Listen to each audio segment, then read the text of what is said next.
alihi wa sahbihi wa man tamassaka bi sunnatihi ila yaumiddin. Para peserta Daurah Relawan 1442 Hijriah yang semoga dirahmati oleh Allah Subhanahu wa taala. Alhamdulillah, Allah Subhanahu wa taala masih memberikan nikmat dan karunia-Nya kepada kita semua, yang dimana Allah Subhanahu wa taala masih memberikan taufik-Nya kepada kita semua untuk melangkahkan kaki kita guna mempelajari ilmu agama Islam ini. Kemudian pada acara yang sekarang kita lanjutkan pada sesi yang kedua, sesi materi yang akan disampaikan oleh Ustaz Al-Fadil Ustaz Abu Ubaidah As-Sidawi hafizahullah ta'ala, yang bertemakan tentang fikih seputar bencana, yang insya Allah materi ini akan disampaikan pada pukul 16.00 lewat sedikit, yang seharusnya dijadwalkan pada 15.30, tapi qadarullah ada suatu dan lain hal yang baru bisa insya Allah dimulai sebentar lagi. Sebelum lanjut ke pembahasan yang disampaikan oleh beliau hafizahullah ta'ala, perlu mengingatkan dari panitia bagi peserta hendaknya menjaga adab-adab penuntut ilmu, untuk menjaga adab-adab majelis ilmu ketika Ustadz menyampaikan kajiannya. Mungkin itu yang bisa disampaikan. Langsung saja kita dengarkan tausiah dan ceramah yang disampaikan oleh Ustaz Abu Ubaidah As-Sidawi hafizahullah ta'ala. Kepada beliau kami persilakan, falyatafadhal masyhura.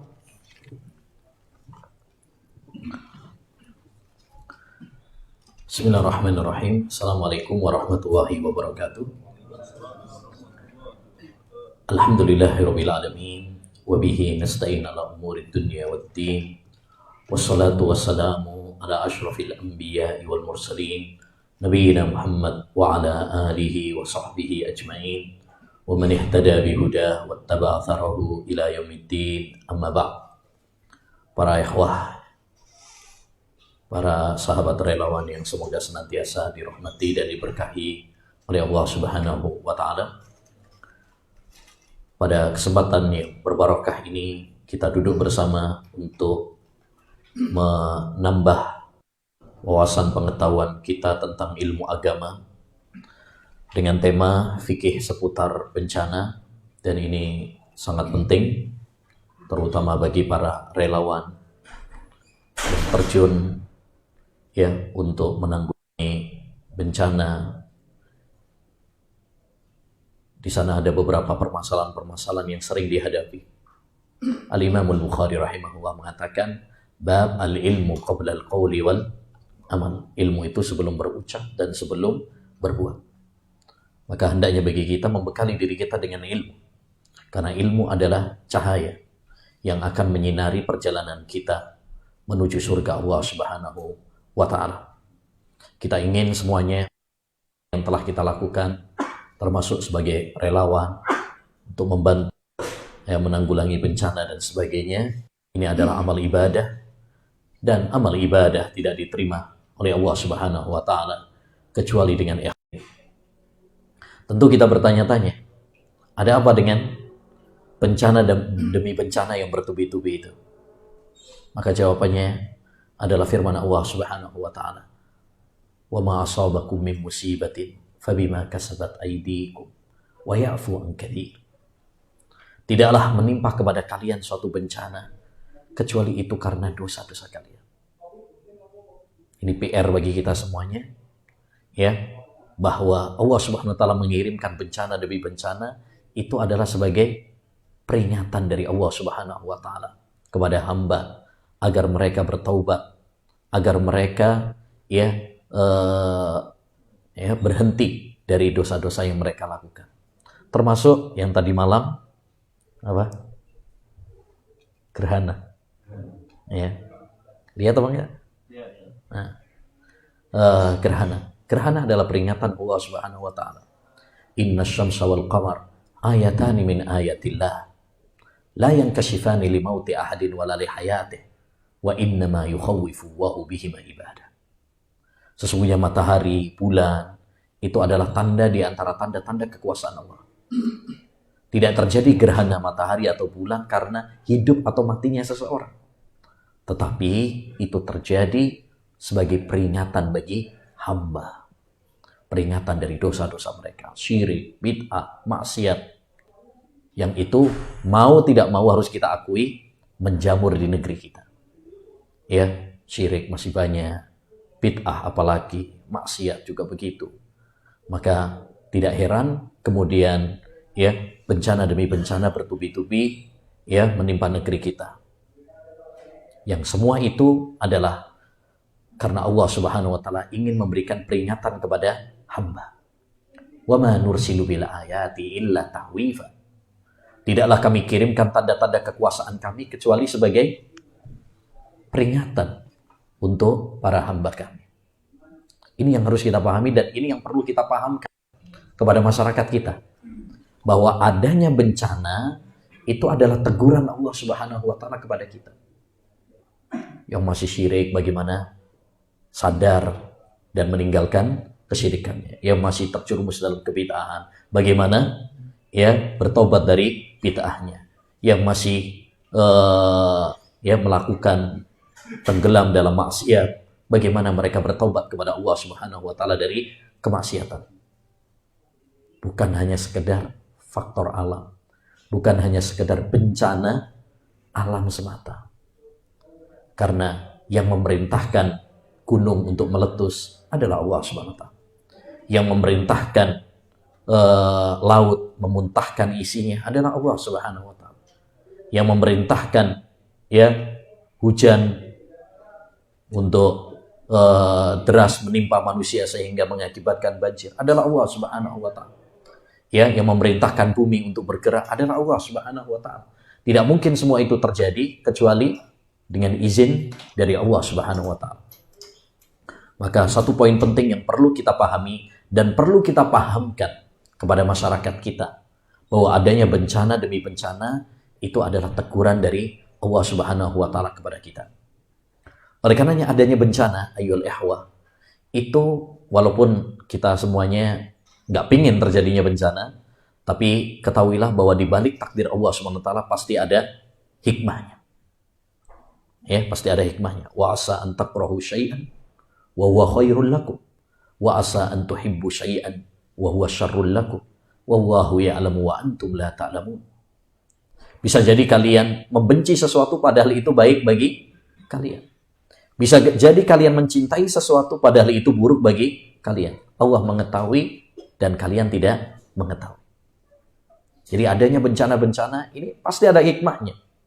Hikmah yang pertama tadi, yaitu ini adalah teguran, peringatan dari Allah Subhanahu wa taala kepada kita semuanya agar kita kembali kepada Allah Subhanahu wa taala. Dhaharul fasadu fil barri wal bahri bima kasabat aydin nas liyudhiqahum ba'dalladzi amilu la'allahum yarji'un. Telah nampak kerusakan di daratan dan di lautan agar karena dosa-dosa manusia Allah menimpakan bencana tersebut agar mereka la'allahum yarji'un, kembali, yakni kembali kepada Allah Subhanahu wa taala. Bertaubat kepada Allah Subhanahu wa taala. Ini hikmahnya. Ini hikmahnya. Hikmah yang kedua, sebagai ladang pahala bagi kita. Relawan kalau nggak ada bencana, ngapain? Ya kan? Kalau ada bencana, itu sebagai ladang pahala bagi kita. Sehingga kita bisa membantu saudara-saudara kita. Sehingga kita meraih dan mendapatkan keutamaan-keutamaan membantu orang-orang yang terkena musibah. Ya, Nabi SAW bersabda, "Man naffasa an mu'minin qurbatan, naffasallahu anhu qurbatan yaumal qiyamah." Barang siapa yang menyingkap kesusahan seorang mukmin di dunia, Allah Subhanahu wa taala akan singkap kesusahannya besok pada hari kiamat. Ya, khairun nas anfa'uhum linnas. Sebaik-baik manusia adalah yang memberikan manfaat kepada orang lain. Ya, la an amshiya ma'a ahin li fi hajati khairun min an a'takifa syahran fi masjidi hadha. Saya berjalan membantu saudara saya kebutuhan mereka itu lebih saya cintai daripada iktikaf di masjid selama 1 bulan. Dan masih banyak lagi keutamaan-keutamaan yang lainnya. Nah, ini terwujudkan kalau ketika ada apa? Bencana. Jadi adanya bencana itu adalah sebagai ladang pahala bagi kita. Ya, sehingga kita bisa membantu saudara-saudara kita, meringankan beban mereka, ya, kemudian bisa berdakwah, ya, kita bisa mengajak mereka. Karena biasanya secara umum orang itu ketika terjadi bencana biasanya lebih lembut hatinya. Ya, biasanya lebih mudah untuk bertobat kepada Allah Subhanahu wa taala. Makanya adanya bencana harus dijadikan sebagai kesempatan bagi kita untuk ya menggandeng tangan masyarakat, ya, menyebarkan dakwah di tengah-tengah mereka, dakwah kepada Islam dan dakwah kepada sunnah Nabi Sallallahu Alaihi Wasallam. Di antara hikmah yang lainnya juga, ayyuhal ikhwah, adanya bencana demi bencana itu ya adalah menjadikan kita tidak sombong. Menjadikan kita tidak sombong. Orang kalau nggak kena bencana itu biasanya apa? Sombong, nggak sakit, nggak kere, sombong. Tapi ketika dikasih sakit, dikasih musibah, dia sadar bahwa dia adalah makhluk yang lemah. Ya ayyuhan nas, antumul fuqara'u ila Allah, wallahu wal ghaniyyul hamid. Wahai sekalian manusia, kalian adalah orang-orang yang fakir, butuh kepada Allah SWT. Sedangkan Allah SWT maha kaya, maha hebat. Kita nggak ada apa-apanya, lemah manusia. Coba dikasih corona aja udah pusing 7 keliling semuanya, ya, semua dunia. Padahal hanya sekedar virus kecil begitu aja yang nggak bisa dilihat dengan kasat mata. Mudah pusing semuanya dunia. Itu baru ya dengan makhluk yang kecil. Bagaimana dengan musibah-musibah yang lainnya?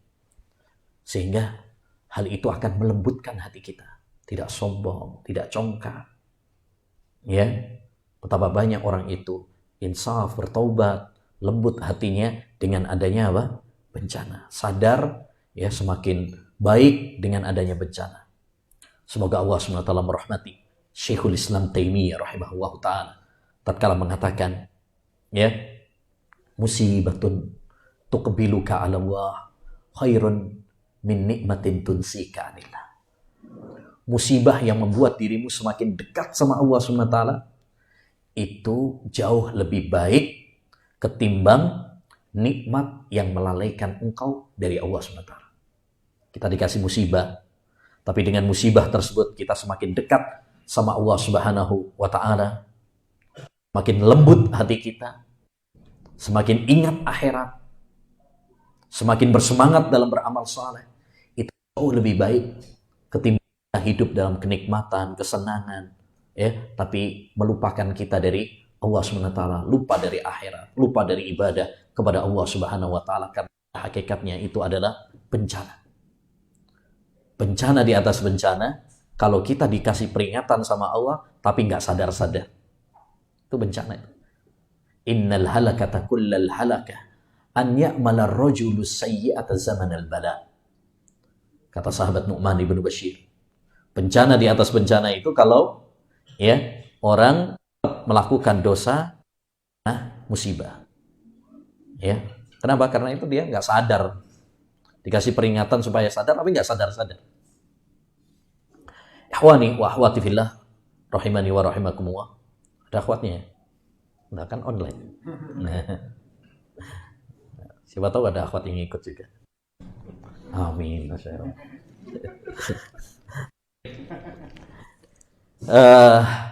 Ya, yang teman-teman yang semoga dirahmati oleh Allah Subhanahu wa taala. Jadi intinya yang harus kita renungkan bahwa terjadinya musibah demi musibah itu bukan cuma sekedar faktor alam semesta saja, tapi karena dosa-dosa. Dan itu banyak. Dosa syirik terutama masih banyak.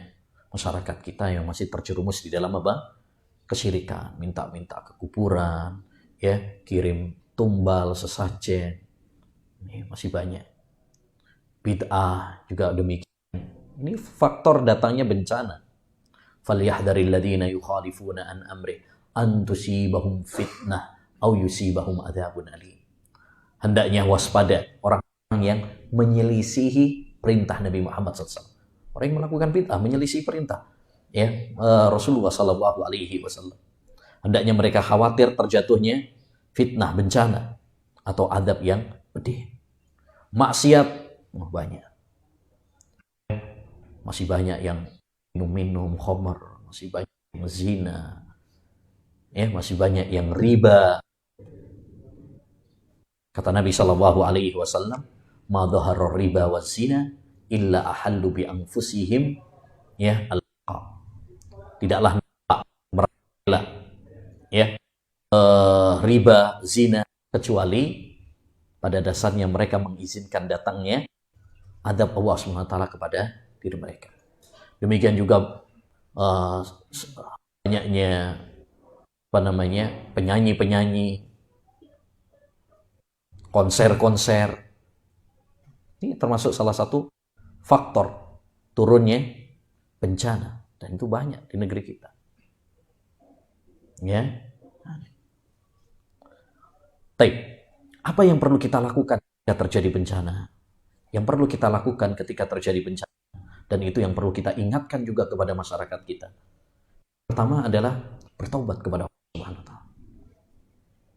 Kita harus fahamkan untuk diri kita sendiri terutama, kemudian kepada masyarakat ya terutama yang terkena bencana, agar bertobat kepada Allah Subhanahu wa taala. Ini teguran dari Allah Subhanahu wa taala.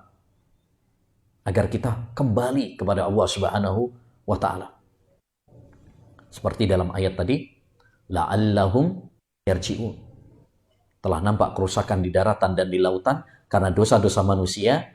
Allah menimpakan kepada mereka agar mereka kembali kepada Allah Subhanahu wa taala. Ini tujuan utama. Adanya gerhana itu juga mengingatkan kita yang masih bolong-bolong ke masjid sholatnya. Mudah-mudahan dengan adanya bencana ini mereka sadar. Ya, kayak banyak kita dapati ya, orang kalau ada bencana yang biasanya nggak pernah sholat jadi sholat. Lebih mudah untuk menerima. Kita ingatkan itu untuk taubat kepada Allah Subhanahu wa taala. Ya, kesempatan bagi kita. Kemudian yang kedua yang perlu kita lakukan juga ketika terjadi bencana adalah ya bagaimana kita memperbanyak istighfar. Memperbanyak istighfar. Karena istighfar kepada Allah Subhanahu wa taala ini adalah salah satu tameng yang bisa membentengi diri kita dari bencana. Ma kana Allahu liyu'adzibahum wa anta fihim wa ma kana Allahu mu'adzibahum wa hum yastaghfirun.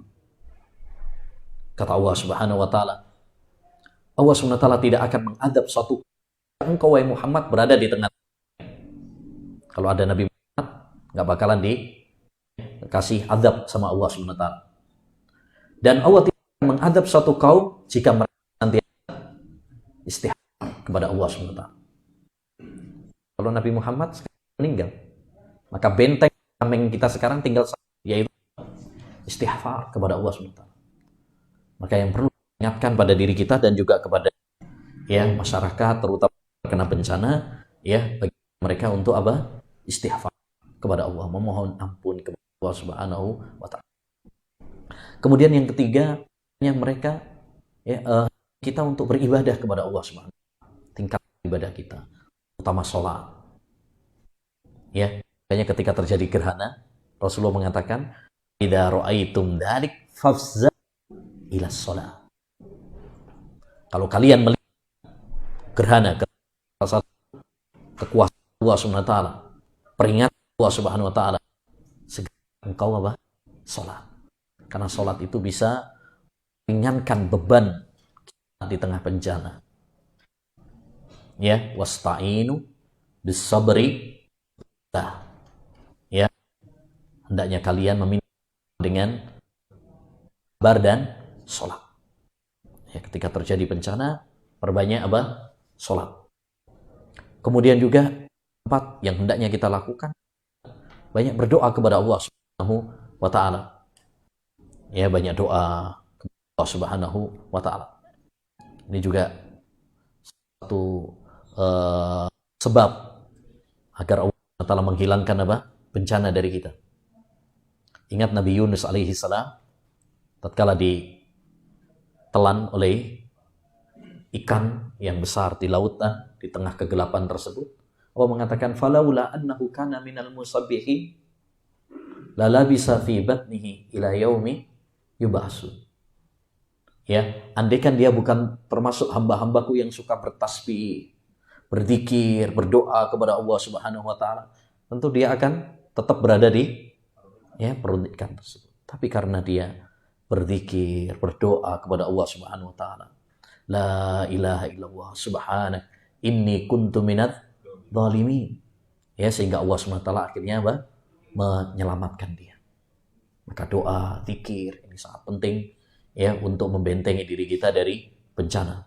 Dan relawan perlu banyak berdoa. Karena ketika dia berada di relawan di lapangan bencana, bukan suatu hal yang mustahil, dan itu juga banyak ya saudara-saudara kita juga yang akhirnya kena bencana juga. Dia ingin membantu korban bencana tapi kena bencana juga, kan ada kadang susulan dan sebagainya.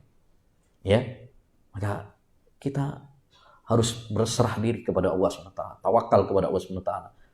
Ya, dimanapun kita berada, ya, semuanya kita akan kembali kepada Allah Subhanahu wa ta'ala. Maka perbanyak doa, tawakal, tauhid, kuatkan. Taib. Kita masuk kepada beberapa permasalahan yang terkait tentang bencana. Sebelum saya masuk, saya ingatkan kembali apa yang poin-poin yang tadi pagi saya ingatkan, ya, pesan-pesan untuk para relawan. Mungkin sebagian baru datang. Yang pertama, hendaknya bagi kita untuk mengikhlaskan, luruskan dia. Antum berada di dalam ibadah yang mulia. Sebagai relawan, ini pilihan dari Allah Subhanahu wa ta'ala. Nggak semua orang memiliki potensi sebagai relawan. Ya, antum memilih jalan ini, ya, niatkan, luruskan. Tanpa niat yang lurus tidak berarti ya capeknya antum, lelahnya antum, pegel tok, nggak ada gannya, nggak ada faedahnya, karena nggak diterima sama Allah Subhanahu wa ta'ala. Yang kedua, hendaknya bagi kita untuk ta'awun, ya, menjaga ukhuwah Islamiyah di antara kita, bersinergi, wa ta'awanu 'alal birri wat taqwa. Saling bagaimana kita bersinergi, saling melengkapi antara satu dengan yang lain, ya, termasuk juga antara satu lembaga, yayasan, ya, komunitas dan sebagainya. Kita saling bersinergi. Nggak perlu ada hizbiyah. Oh, saya yang harus maju. Antum kalau nggak ikut bareng sama saya, berarti antum bukan teman saya. Tinggalkan semuanya. Ya, kita harus meluruskan niat kita karena Allah Subhanahu wa ta'ala. Bukan karena kelompok kita, bukan karena komunitas kita. Ya, komunitas, yayasan, ya, nama ini, nama itu hanya sekedar wadah, wasilah, bukan sebagai tujuan utama. Kapan saja kita menjadikan hal itu sebagai tujuan utama, maka berarti itu merusak, ya, keikhlasan kita, merusak ibadah kita. Kemudian yang ketiga, hendaknya bagi kita untuk memperhatikan akhlak, karena antum adalah para relawan itu duta-duta dakwah. Antum membawa nama sunnah, ya, membawa nama sunnah. Antum berpenampilan sunnah, ya, sehingga mudah-mudahan dengan akhlak antum sama saja mendakwahi mereka. Islam masuk ke Indonesia ini ya, dari akhlak pedagang-pedagang, ya, yang memiliki akhlak yang baik, akhirnya banyak yang tertarik. Antum walaupun misalkan nggak bisa ceramah dan sebagainya, tapi dengan akhlak antum yang baik, itu juga termasuk bagian dari dakwah. Ya, Kemudian juga tadi yang kami ingatkan, yaitu hendaknya bagi kita untuk amanah. Ya, amanah. Terutama karena kita itu biasanya galang dana, kaitannya dengan duit. Ini masalah yang sensitif sekali, yang rawan, berbahaya sekali. Ya, rentan fitnah. Nabi SAW mengingatkan, inna likulli ummatin fitnah wa fitnatu ummatil mal. Setiap umat itu memiliki fitnah, dan fitnah terberat dari umatku itu adalah masalah harta. Oleh karenanya perlu amanah, takwa, takut kepada Allah Subhanahu wa taala. Jangan sampai menjadikan dunia sebagai sarana bagi kita, sehingga kita mengambil harta dari para donatur dan sebagainya untuk kepentingan-kepentingan pribadi kita yang itu bukan dari amanat. Ini butuh amanah dan ketakwaan kepada Allah SWT. Kemudian juga transparan dalam laporan. Ya, ini penting juga untuk diperhatikan bagi para relawan dan teman-teman yang berkecimpung dalam masalah ini. Ya, karena kita ingat, relawan atau yang berkecimpung dalam misi kemanusiaan, antum membawa amanat dari orang. Bawa amanat dari orang. Antum hanya penyalur saja. Makelar.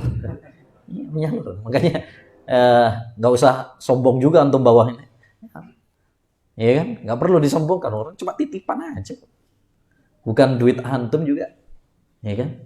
Tapi bagaimana kita amanah agar dana donasi orang-orang yang telah menitipkan kepada kita ini tepat sasaran. Ini yang paling penting juga. Dan itu butuh manajemen yang bagus.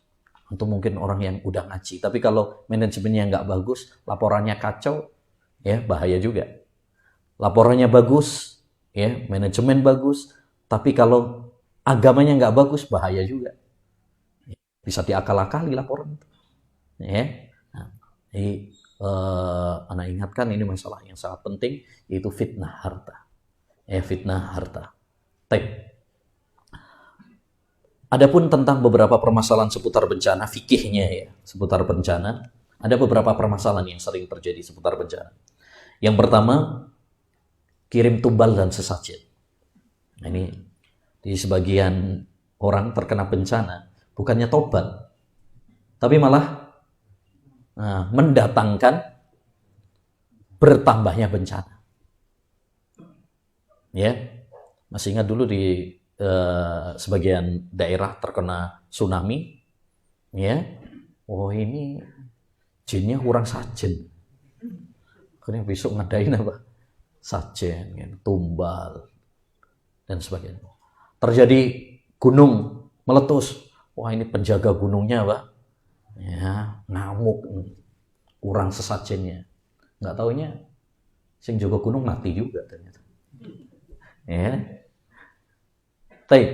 Jadi ini salah satu fenomena, dan ini masih mengakar ya kawan. Jangan bilang sekarang tumbal sajen nggak ada. Siapa bilang? Masih banyak. Itu kalau di pegunungan-pegunungan, pesisir-pesisir, masih banyak masyarakat kita yang masih terjerumus di dalam sesajen, tumbal dan sebagainya. Masih banyak. Makanya salah satu hal yang paling penting yang perlu kita selamatkan dari masyarakat kita adalah tauhid. Bagaimana kita menanamkan tauhid kepada mereka. Bagaimana kita menanamkan justru sesajen, tumbal inilah yang mendatangkan bencana, bukan menyelesaikan. Ada yang kadang bencana malah datangkan dukun. Apalagi sekarang ada persatuan dukun Perdunu atau apa. Nah, ada bencana, ini dikirim persatuan dukun. Kadang lucu juga. Kemarin ngirim dukun untuk nyari kapal selam yang hilang. Yang nemukan bukan dukun. ada perang di Palestina, oh dikirim dukun. Udah. Nggak tahu nyampe sana apa enggak itu. Baik. Ala kulli hal, ini masalah yang mendasar ya, masalah tauhid, dan ini PR bagi kita semuanya. Kita tahu bahwasanya menyembelih itu bagian dari ibadah. Dan ibadah hanya diperuntukkan Allah Subhanahu wa taala. Fashalli li rabbika wanhar. Salatlah dan menyembelihlah hanya untuk Rabb. Ya, maka tidak boleh sajen-sajen, tumbal-tumbal dan sebagainya. Yang kedua, masalah yang kedua adalah undangan doa bersama. Undangan doa bersama. Biasanya ketika ada bencana, ada sebagian mengadakan doa bersama ya agar bencana tersebut dihilangkan oleh Allah Subhanahu wa taala. Diundang. Ya, besok pada hari Senin kumpul semuanya misalkan. Ya, kita adakan istighosah bersama, doa bersama. Ya, dan ini termasuk bid'ah yang tidak ada ajarannya dari Nabi Shallallahu Alaihi Wasallam. Justru seperti inilah yang justru malah mendatangkan bencana. Pernah terjadi pada zaman Al-Hafidh Ibnu Hajar Al-Asqalani, terjadi ta'un, wabah ta'un. Ya, akhirnya kemudian sebagian orang tadi ngundang untuk kumpul bersama, doa bersama. Nggak taunya tambah banyak korbannya. Awal-awal corona juga demikian. Awal-awal corona banyak orang ngadain kemudian istighosah bersama, doa bersama, ya supaya dihilangkan corona. Ternyata kasusnya tambah naik. Ya, kasusnya tambah naik. Karena ini bukan menyelesaikan masalah. Ya, atau istighosah online, sekarang serba online kan. Masya Allah. Ada tahlilan online. Yang parah lagi ada Jumatan online. Ada juga umroh online, nggak tahu gimana umroh online itu. Ya, sholat online. Baik. Yang ketiga, masalah yang ketiga adalah sholat ketika gempa. Maksudnya sholat khusus namanya sholat bencana. Ya. Ketika ada bencana, adakah kita disyariatkan untuk melakukan sholat? Kalau sholat wajib bukan pembahasan kita ya, atau sholat-sholat sunnah. Ini sholat karena bencana. Ya, ini masalah yang diperselisihkan oleh para ulama, rahimahumullah ta'ala. Sebagian para ulama mengatakan disyariatkan untuk mengadakan sholat ya, yang disebut dengan sholatul ayat. Sholat karena adanya tanda-tanda kekuasaan Allah Subhanahu wa ta'ala. Sama halnya seperti sholat gerhana matahari, gerhana bulan, sehingga mereka mengatakan demikian juga. Ya, sholat karena adanya bencana-bencana, tsunami misalkan, atau meletusnya gunung. Karena itu sama-sama tanda dari tanda-tanda kekuasaan Allah Subhanahu wa ta'ala. Dan sebagian para ulama mengatakan itu tidak disyariatkan. Ya. Kalau gerhana matahari, gerhana bulan ada dalilnya. Tapi kalau bencana-bencana yang lain, ya tidak ada dalilnya. Ya, tidak ada dalilnya. Dan pendapat yang kuat dalam masalah ini bahwa boleh seorang itu melakukan sholat tapi sendirian, tidak berjamaah. Ya, tidak berjamaah. Ketika terjadi gempa misalkan atau tsunami, terus antum sholat karena bencana itu boleh, asalkan sendirian, bukan berjamaah. Adapun berjamaah, maka itu khusus untuk sholat-sholat yang ada dalilnya berjamaah, seperti gerhana. Ya. Hal ini pernah dipraktekkan oleh sahabat Ibnu Abbas, demikian juga Hudzaifah Ibnu Yaman. Ketika terjadi bencana pada zaman beliau, ya, Ibnu Abbas dan juga Hudzaifah Ibnu Yaman, mereka melakukan sholat 2 rakaat. Dan itu perbuatan sahabat, dan sahabat ya tentu mereka adalah orang yang paling ngerti tentang sunnah Nabi Sallallahu Alaihi Wasallam. Taib, masalah yang keempat, apakah disyariatkan sholat ghaib? Biasanya kalau terjadi gerhana, terjadi bencana, sering ada yang meninggal, kemudian ada ajakan untuk melakukan sholat ghaib. Ya, perlu diketahui bahwa masalah sholat ghaib itu juga masalah fikih yang diperselisihkan. Sebagian para ulama mengatakan disyariatkan sholat ghaib secara mutlak. Siapapun yang meninggal dunia, maka disyariatkan bagi kita untuk sholat ghaib. Artinya tiap hari bisa sholat gaib. Tiap hari pasti ada yang mati. Baik. Yang kedua, ada yang mengatakan tidak disyariatkan ya sholat gaib. Ada sebagian para ulama yang memperinci. Ya, tergantung siapa yang meninggal. Kalau dulu Rasulullah Raja Najasyi, orang yang terhormat. Ya. Ada sebagian para ulama yang memperinci. Itu kalau orangnya belum diurus. Ya, secara pengurusan Islam seperti Raja Najasyi yang hidup di wilayah Nasrani, baru disyariatkan sholat gaib. Adapun yang kita tahu bahwasanya dia sudah ada yang mengkafani, memandikan, menguburkan, tidak perlu untuk sholat gaib. Dan ini pendapat yang lebih kuat dalam masalah ini. Bahwa sholat gaib itu hanya disyariatkan bagi mereka yang kita ketahui belum diurus, belum dikafani, belum disolati secara Islam. Seperti Raja Najasyi. Adapun yang sudah kita tahu bahwa sudah banyak yang mengurusnya, maka tidak disyariatkan. Ya, buktinya banyak para sahabat yang meninggal dunia, tapi Nabi SAW tidak dinukil dari beliau bahwa beliau sholat gaib. Ya, meninggal dunia, misalkan sahabat Abdullah bin Rawaha, ya, sahabat ya siapa? Zaid ibnu Harisah, ya, sahabat Ja'far meninggal dunia dalam perang Mu'tah. Tapi tidak dinukil bahwa Nabi SAW melakukan sholat gaib. Jadi dibedakan. Kalau kita tahu bahwa sudah ada yang ngurus, ya sudah. Tidak perlu untuk sholat gaib. Tapi kalau kita tahu, oh itu dia meninggal, tapi nggak ada yang ngurusi, nggak ada yang mengkafani, nggak ada yang memandikan, nggak ada yang mensolati, maka disyariatkan bagi kita untuk melakukan sholat gaib. Taib.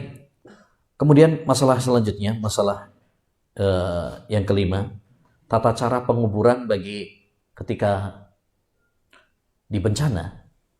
Terkadang ada yang meninggal dunia, tapi kita mengurus jenazahnya tidak seperti orang yang meninggal secara normal. Ada yang karena misalkan gempa dan sebagainya, dapatnya cuma kakinya saja. Ada yang kalau tenggelam misalkan, hanya tangannya saja ketemu, yang lainnya entah kemana. Ada yang kadang kasus misalkan tidak mungkin bagi kita untuk menguburkan secara normal. Misalkan dulu pas kasus Aceh misalkan, tsunami Aceh. Itu berhari-hari tidak bisa dirawat sehingga membusuk ada. Ya. Bau tidak sedap di mana. Sehingga keluar dulu fatwa MUI ya tentang tata cara penyelenggaraan jenazah karena bencana. Ya, berpedoman dengan ayat fattaqullaha mastata'tum, bertakwalah kepada Allah semampu kalian. Sehingga ya pokoknya sebisanya. Ya, boleh dikubur jadi satu. Ya, enggak pakai dikafani, hanya pakai apa? Baju gitu aja. Ya. Karena la yukallifu nafsan illa wus'aha. Betul, secara normal kita mestinya mengkafani, mensolati, memandikan gitu ya. Tapi kalau hal itu tidak memungkinkan, maka boleh. Dan ini kaidah penting dalam fikih. Ya, bahwasanya la wajiba ma'al ajz, tidak ada kewajiban kalau tidak mampu. Ya. Yang meninggal banyak, enggak ada yang bisa ngurusi. Ya. Mau ada yang ngubur aja sudah alhamdulillah. Ya. Dalam kondisi-kondisi seperti itu maka tidak bisa kita kemudian harus sesuai normal, ya tidak mungkin. Ya alhamdulillah Islam itu agama yang mudah. Taib. Kemudian masalah berikutnya. Masalah berikutnya adalah boleh nggak kita lari dari bencana? Untuk pas jadi relawan, nggak taunya ada susulan. Boleh nggak kabur? Atau syahid insya Allah. Ya, boleh. Bahkan bisa jadi kadang wajib menyelamatkan diri dari bencana. Karena Allah Subhanahu wa taala berfirman, "Wala taqtulu anfusakum." Jangan kalian membunuh diri kalian sendiri. "Wala tulqu biaidikum ila tahluka." Jangan kalian menjerumuskan diri kalian kepada kebinasaan. Ya. Jadi kalau misalkan sudah ada tanda-tanda bencana, sudah hendaknya bagi kita untuk menyelamatkan diri kita, berusaha. Syukur kalau kita bisa menyelamatkan diri kita dan orang lain. Kalau nggak bisa, paling tidak diri kita. Itu bukan termasuk kemudian nggak bertawakal, enggak. Ya, tidak. Nah, termasuk kesalahan dulu ada sebagian yang tenar juga itu. Ada orang sholat, pas ada gempa, dia tetap sholat. Ya. Nah, boleh bagi kita untuk membatalkan sholat kita ketika kita yakin bahwa akan terjadi bencana yang itu bisa membahayakan diri kita. Apa-apa batalkan, nanti bisa diulangi, ya, sholat lagi. Karena menyelamatkan nyawa ini termasuk maqasidus syariah. Ya, 5 hal pokok yang sangat dijaga dalam syariat Islam adalah menjaga agama, menjaga nyawa, menjaga harta, menjaga akal, dan menjaga kehormatan nasab. Ini 5 hal yang sangat dijaga dalam syariat Islam, ya, termasuk menjaga nyawa. Taib. Masalah berikutnya, zakat bagi korban bencana. Boleh nggak kita menyalurkan uang zakat kepada korban bencana? Ini banyak pertanyaan. Misalkan ada orang berdonasi pakai uang zakat, ya, untuk diberikan kepada para korban bencana. Atau termasuk sekarang ada sebagian yang galang donasi misalkan untuk Palestina misalkan. Ya, boleh nggak kemudian ada orang misalkan nyumbang tapi pakai uang zakat? Jawabannya boleh. Ya, boleh mengeluarkan zakat, ya, untuk mereka yang korban bencana. Sebagaimana dalam hadis Nabi Shallallahu Alaihi Wasallam mengatakan, "Ya Qabisah, innal mas'alata la tahillu illa ahadi salasa." Wahai Qabisah, ya, tidak halal minta itu kecuali untuk salah satu dari 3 orang. Salah satunya yang diperbolehkan, wa rajulun asabathu jaihah ijtahat malah fahallat lahul mas'alah hatta yusiba kiwaman min aish. Orang yang terkena musibah. Jadi walaupun dia kaya tapi kena musibah, jadi kere. Iya kan? Kalau dia sudah fakir miskin, udah jelas itu sudah masuk dalam 8 golongan, ya, dalam surat At-Taubah. Mustahik zakat. Enggak ada masalah. Tapi ini misalkan dia korban bencana, dia aslinya kaya. Aslinya kaya. Tapi kena gempa, misalkan tsunami, ludes semua hartanya. Mobilnya, ya, tenggelam entah kemana misalkan, ya, rumahnya yang mewah misalkan 3 tingkat ludes rata, ada yang seperti itu. Boleh kita memberikan zakat kepada mereka? Boleh, ya, karena mantan orang kaya, dia dulu kaya tapi mantan sekarang, ya. Di bank dia kan gaji di bank ada. Katanya masih jelas, masih di banknya di bank masih ada. Berarti bukan miskin. Bukan miskin. Taib. Kemudian yang selanjutnya, masalah yang berikutnya adalah barang titipan atau pinjaman yang rusak karena bencana. Biasanya mungkin kadang relawan bawa barang amanat, ya, dari donatur dan sebagainya, atau bawa mobil relawan misalkan untuk penyaluran. Ketika sampai sana nggak taunya ada banjir, rusak akhirnya mobilnya. Ya, wajibkah relawan tersebut mengganti kerusakan? Ya, jawabannya, nah, para ulama mengatakan al-amin la yadman illa bit-ta'di aw at-tafrid. Orang yang dipercaya itu, dan relawan itu dipercaya sama yayasan, dipercaya sama donatur, ya, dan sebagainya, maka dia dipercaya. Maka dia tidak ada kewajiban untuk ganti kecuali apabila dia teledor. Ya, teledor. Misalkan ya dia bawa mobil, misalkan ya mobilnya dibiarkan begitu aja. Kuncinya gak disimpan sama dia, akhirnya diambil orang. Ya, gak disimpan, gak diparkir yang bagus, akhirnya dimaling sama orang. Teledor orangnya, maka ini wajib ganti. Tapi kalau dia sudah berusaha, misalkan dia sudah berusaha untuk merawatnya dengan baik, ya menggunakannya dengan baik, maka tidak ada kewajiban untuk mengganti. Taib.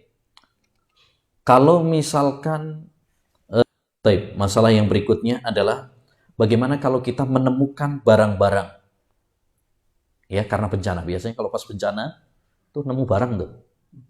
Ya, reruntuhan misalkan. Ternyata Masya Allah. Ya ada nemu uang misalkan.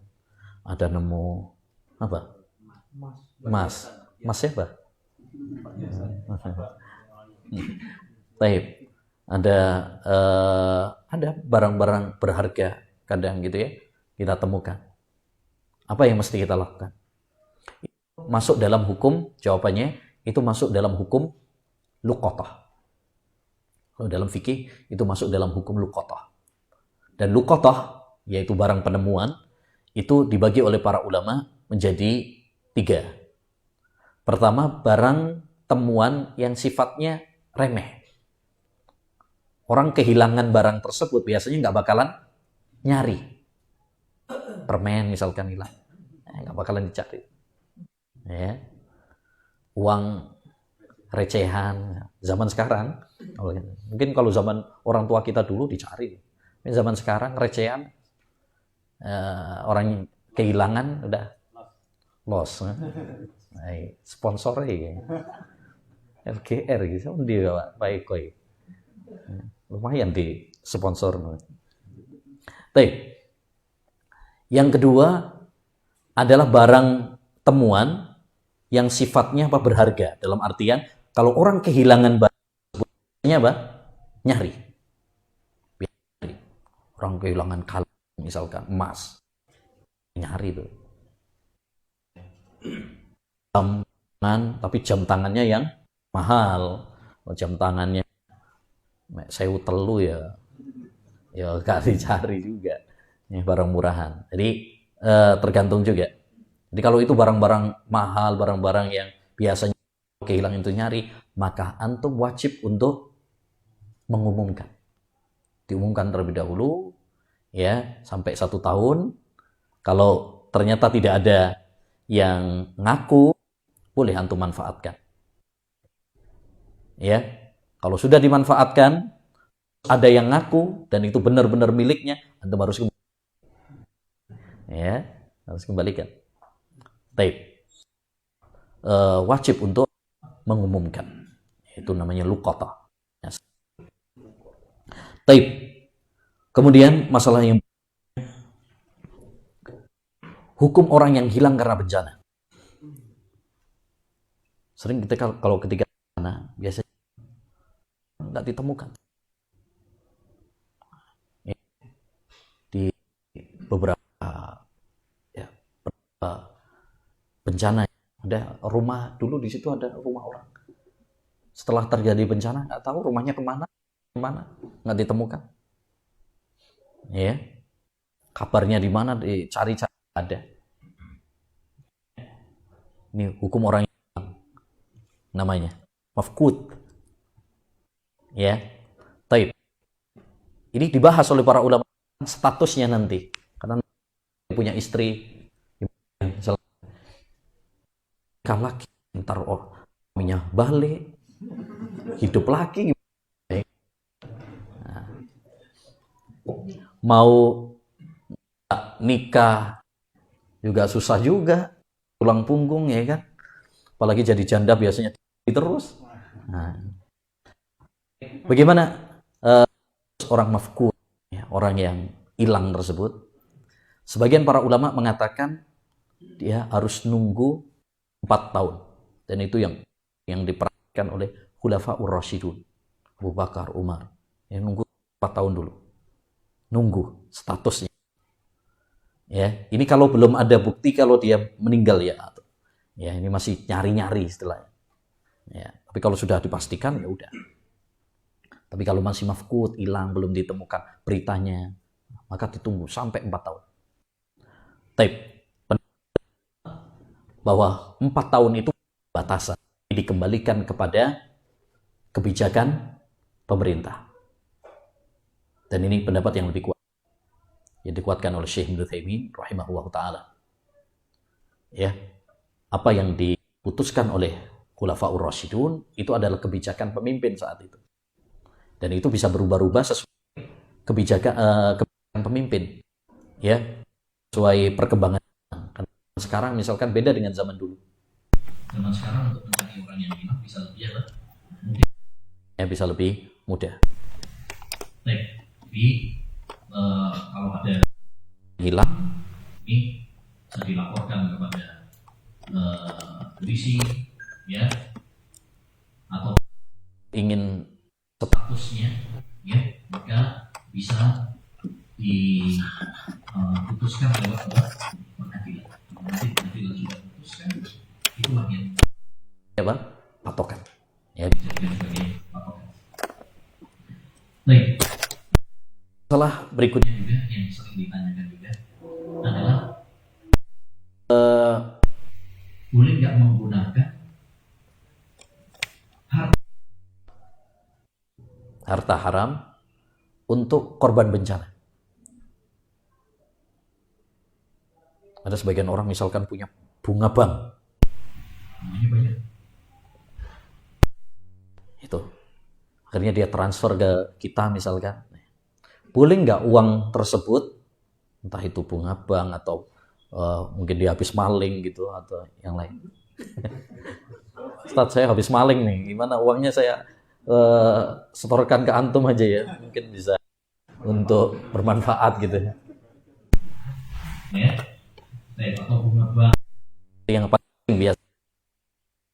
Boleh kan? Ya. Jawabannya adalah ada perselisihan di kalangan para ulama dalam masalah ini. Panjang.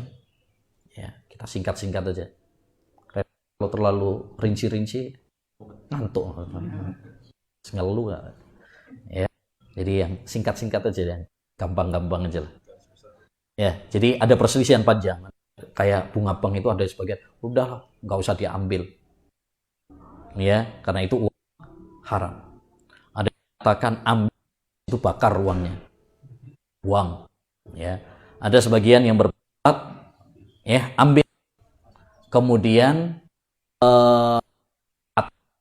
untuk sedekah, tetapi adalah untuk membebaskan diri kita. Dapat yang lebih dikuatkan oleh Syekh Al-Albani rahimahullah dan lain sebagainya. Ya, karena kalau untuk sedekah ya itu harus harta. Inna Allaha ta'ala tayyibun la yaqbalu illa wa itu terima kecuali yang harus halal dari yang haram. Ya. Tapi kita ketika misalkan ada orang yang mendonasikan haram tersebut, udah kita karena ini kalau nggak diambil juga daripada misalkan mending kita ambil untuk kepentingan umum jalan, misalkan jalan, bikin WC umum dan sebagainya. Kita berikan kepada fakir miskin bukan dalam rangka sedekah. Ya, bukan untuk sedekah. Tapi hanya sekedar untuk membebaskan.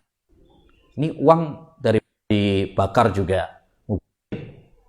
Nggak diambil, tetap di bank juga. Ya, mending kita ambil. Tapi bukan untuk diri, bukan juga untuk sedekah. Ya, tapi untuk kepentingan-kepentingan umum atau kepentingan-kepentingan orang lain.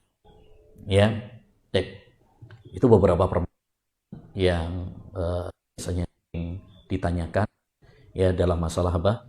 fikih bencana dan sama kaitannya biasanya yang paling itu masalah uang. Ya, kita perlu untuk dalam masalah tadi yang saya katakan itu masalah kita harus betul-betul profesional ya dalam masalah pengelolaan harta ini, pengelolaan nasi ini. Kalau misalkan ini adalah uang zakat atau itu uang haram, sebaiknya dipisah, campur aduk. Makanya seorang relawan atau yang mau buka donasi dan sebagainya harus betul dan profesional. Ya, profesional. Jangan sampai campur aduk. Kadang ada yang masya Allah sih nggak profesional laporannya, kemudian campur-campur. Nah, itu kalau repot kalau campur dengan uang haram. Nah, campur dengan kan ada yang donasi untuk harta anak yatim. Berarti khusus untuk anak yatim. Ya, jadi, masalah pengelolaan uang ini uang donasi ini betul harus profesional, aman, ya, baik dalam laporan, dalam alokasi harus betul-betul kita berupaya tepat sasaran, ya, karena ini amanat, ya. Itu mungkin yang bisa disampaikan tentang fikih bencana. Mudah-mudahan yang sedikit ini bisa bermanfaat bagi kita semuanya, terutama bagi para relawan ya atau yang berkecimpung dalam misi kemanusiaan ya.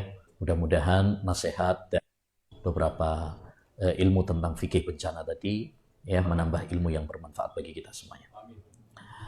Saya kira itu yang bisa disampaikan, kurang lebih maaf. Wassallallahu wasallam ala nabiyina Muhammad wa ala alihi wa sahbihi. Assalamualaikum warahmatullahi wabarakatuh.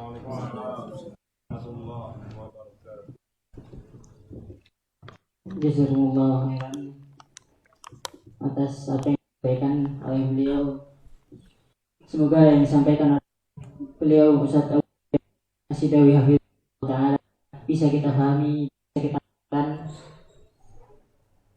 Semoga kedepannya kita bisa melaksanakan apa yang disampaikan oleh beliau. Demikian sesi kedua daurah tahun 1444 Hijriah. Insya Allah setelah ini akan lanjut kegiatan Isoma sampai pukul 19.00 waktu Indonesia. Mungkin sekian. Semoga Allah Subhanahu wa Ta'ala senantiasa memberikan taufiknya kepada kita semua dan senantiasa membimbing kita untuk berada di atas sunnah Nabi Muhammad SAW. Kita akhiri subhanakallahumma wa bihamdika asyhadu an la ilaha illa anta astaghfiruka wa atubu ilaik. Wassalamualaikum warahmatullahi wabarakatuh. Waalaikumsalam.